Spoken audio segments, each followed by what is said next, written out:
Ku yi subscribing domin samun sababbin bidiyoyinmu na koyon Turanci a kodayaushe. Sai ku yi subscribe domin samun waɗannan. Mun gode. Ina muku maraba. Ina muku barka da zuwa babinmu na koyon Turanci. A yau za mu tashi akan part of speech, wato sassan magana. Me ake nufi da part of speech? Sassan magana. Part of speech are very important in English grammar because they express the functions of word. Ma'anar part of speech suna da matuƙar muhimmanci a nahun Turanci saboda suna bayyana ayyukan kalmomi, wato aikin da kalmomi suke yi. Ga su kamar haka, irin su nouns, pronouns, verbs, adverbs, adjectives, conjunctions, interjections, prepositions. So in Allah ya yarda za mu ɗauki noun mu yi magana a kan shi. Idan aka ce nouns ana nufin sunaye. To shi ne wannan nouns ɗin. A noun is a name of everything that has a name. Wato noun yana ma magana ne akan duk wani abu da yake da suna, irin su persons, animals, place ko kuma things. Wato persons mutane, animals dabbobi, place gurare, things abubuwa da dai sauransu. To bayan mun fahimci noun, abinda ake ce ma noun, za mu so kuma mu fahimci menene ire-iren wannan nouns ɗin. Wato types of nouns. Su ne common nouns. To shi menene common nouns? Common nouns are common names of things.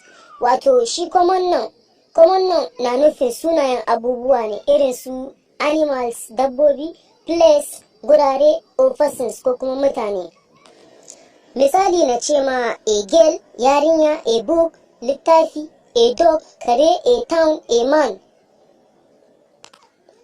Abin lura a nan shine, kaga idan aka ce dabba, to anan ba a tantance wace dabba ake nufi ba. Idan aka ce yarinya, shi ma ba a tantance kowace yarinya ake nufi ba. Hakanan idan aka ce gari, shi ma dai ba a tabbatar da wani gari ake nufi ba. Saboda haka abinda common noun suke nunawa kenan. Sai kuma proper nouns. Proper nouns are particular names of things, place, people. Ma'anan proper noun, wato proper nouns na nufin sunayen keɓantattun abubuwa, wurare, mutane da sauransu. Abin lura a nan shine, su proper noun sunaye ne na abubuwa, wurare, mutane da sauransu, waɗanda aka tantance kuma aka san su. Sannan kuma a kodayaushe idan za a rubuta su, to da manyan baƙaƙe ake rubuta harafinsu na farko. Shi kuma countable nouns. Countable nouns are nouns that can be counted. Misali boys, house, trees, books, etc. Wato countable nouns na nufin sunayen abubuwan da za a iya ƙirgawa. Misali yara, gidaje, bishiyoyi, littattafai da dai sauransu. So suna magana ne akan countable nouns, abinda za a iya ƙirga su. Sai shi kuma uncountable nouns. Uncountable nouns are nouns that cannot be counted, e.g. water, sun, sugar, rice, etc. Ma'anar uncountable nouns na nufin sunayen abubuwan da ba za a iya kirgawa ba. Misali mu ce ruwa ba zai kirgu ba. Yashi shi ma ba zai kirgu ba. Sugar wato sikari ba zai kirgu ba. Sai shinkafa rice ba zai kirgu ba da dai sauransu. Kana abstract nouns. Abstract nouns are nouns that cannot be seen or touched. It's only to be imagined or feel. Wato shi abstract noun na nufin sunayen abubuwan da za a iya gani, da ba za a iya gani ba ko tabawa ba.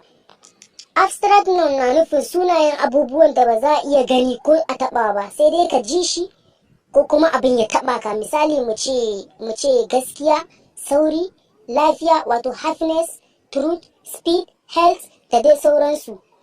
Wannan su suke magana akan abstract noun. Za mu dakata daga nan. Sai ku kasance da mu a kodayaushe. Ku yi subscribe, kana ku tura ma 'yan uwa domin su amfana. Sai ku yi subscribe domin ku kasance da mu a kodayaushe.